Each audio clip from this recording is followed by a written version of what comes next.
Fala pessoal, tudo bom com vocês? Fabiano aqui do Fábrica de Jogos. E cara, jogos pequenos também tem narrativas, também tem roteiros sim de games. A gente pode criar algo pequeno, grande, maior e adaptar de acordo com a necessidade. Então, vamos falar sobre isso, cara? Se você já quer curtir esse tema aí, ó, curte esse vídeo, dá aquele joinha, já me ajuda. Curte, compartilha, se inscreve, caso não seja inscrito, clica no sininho, faz tudo que tem que fazer, cara. E aqui embaixo, ó, estão todas as redes sociais para você possa me acompanhar e saber as novidades, tá bom? Existem algumas coisas que as pessoas dizem, né, sobre o jogo não precisar de narrativa, porque não precisa trabalhar narrativa, né? Então uma das coisas que o pessoal fala é que o jogo não precisa de história. Basicamente, não precisa disso, porque realmente a gente pensa em jogos que tem mais um foco na mecânica, né? Como é o caso do Tetris, por exemplo, que é um jogo que tem isso mais seco, né? Os hipercasuais, alguns deles. Mas sabe que isso não é uma questão que a gente tem que discutir, porque não necessariamente é uma verdade, né? Mas isso é um mito, é uma coisa que o pessoal fala, que não necessariamente se constrói em verdade. Outra questão que o pessoal fala é que a história é só botar diálogo e cinemática. E não, né? A gameplay pode construir uma história também significativa. A gameplay também contribui para esse papel também, né?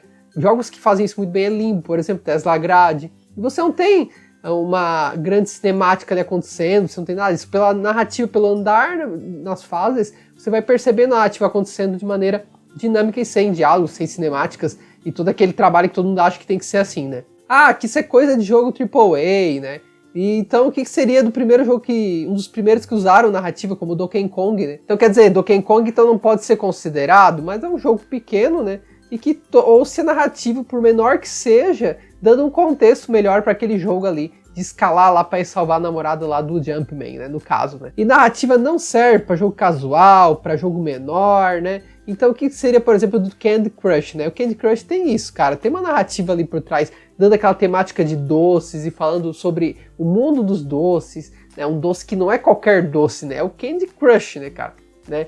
Então quer dizer, tudo isso dá um entorno para o jogo, né, e vai se construir, mas isso são realmente frases que o pessoal fala e que a gente precisa mudar isso, porque na verdade a gente pode usar sim, desde que a gente saiba colocar o peso adequado para a narrativa, né, e também saber fazer a aplicação da maneira mais adequada. Não necessariamente você vai contar uma história com cinemáticas complexas como o Warcraft faz assim, né, e jogos mais complexos nesse sentido fazem, né, mas há formas de você fazer um trabalho narrativo de forma que você consiga, de acordo com o porte de projeto e na forma de aplicar, utilizar da melhor forma possível. E eu vou apresentar algumas formas para você entender um pouco desse processo. Uma coisa que tem que ser entendida, gente, quando a gente faz um planejamento de um roteiro para game, de uma narrativa para um jogo, tudo que a gente planejou não necessariamente vai para o jogo, porque às vezes isso se traduz em muita exposição desnecessária e que naquele momento às vezes não vai agregar em nada, ou às vezes não vai agregar em nada mesmo, né? Isso pode ser trabalhado em outro formato, em outra mídia, que é o caso, por exemplo, do Overwatch, que tem a personagem Tracer, né? A personagem Tracer, para quem não sabe, ela é lésbica na história, né? Só que pra gameplay isso não é falado, isso não é contado. Isso é contado em outra história paralela, numa história em quadrinhos, onde mostra a vida dela melhor. Então, quer dizer, tudo que eu planejo sobre a personagem ou sobre a narrativa, eu não preciso deixar tão explícito ali durante o jogo. Não precisa.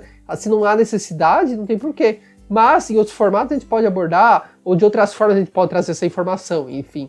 Mas é isso que eu quero dizer. Tudo que a gente planeja não necessariamente vai tudo pra narrativa, certo? Tem muito pano de fundo que serve para dar como base, para ter consistência a nossa história, caso depois de for trabalhar algum elemento do personagem visual, um contexto de ambiente, outras questões também. E a narrativa, gente, é interessante porque ela define todos os outros elementos também, junto ao nosso jogo, para a gente pensar melhor na mecânica, pensar melhor na estética, pensar melhor na tecnologia que vai ser empregada, de forma que a gente pense naquela experiência que eu quero promover como game designer, né? Então tem um jogo, por exemplo, que é o Wizard Bubble Shooter, que ele é um jogo sobre, basicamente, você tirar bolinhas e destruindo as bolinhas lá de cima.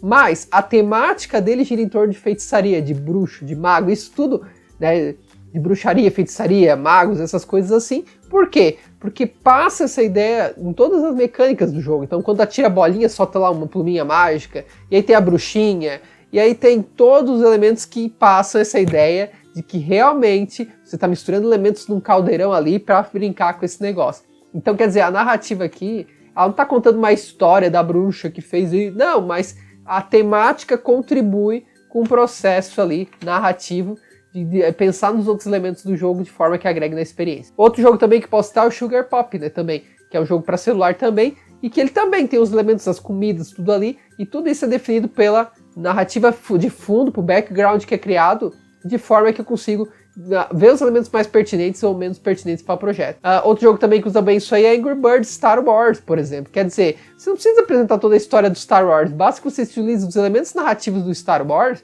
e faça que quem jogue lembre-se do Star Wars, da sua narrativa, e aplicando novamente elementos narrativos, não todos, apenas alguns que remetem ao Star Wars de fato aí, da criação aí do George Lucas, enfim. Né? E toda essa preocupação que a gente tem com temática, todas essas questões aí, gente, envolve o game design, você pensar na integração desses elementos. Por isso que eu tenho o e-book meu lá, os 18 atributos para ser um ótimo game designer. Você já baixou ele, cara? Baixa então, que é gratuito, porque lá eu falo sobre essas questões que envolvem com certeza a narrativa e você integrar isso dentro de jogos menores também. Então essa fica a dica para vocês, gente. A narrativa, seja um jogo pequeno ou menor, ela pode ser construída de menor porte, maior porte, uma temática às vezes, mas ela tem uma contribuição interessante para que você consiga construir outros elementos. Né? E ela ajuda também no processo. Então, se você ficar falando isso aí que quando falar de roteiro de games é só para jogo AAA, jogo muito grande, não, cara, não. Quem tá falando isso desconhece o trabalho realmente de um roteirista, de alguém que constrói um audiovisual para games, porque na verdade a gente pensa em muito mais outras coisas além disso, né? Existe a gameplay também, existem outras questões que a gente tem que pensar.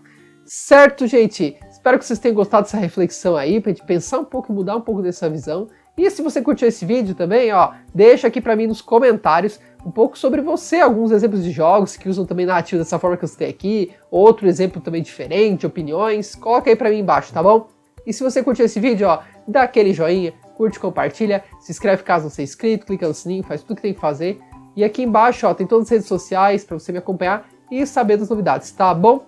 Então, tchau pra vocês e até o nosso próximo vídeo aqui no canal do Fábrica de Jogos.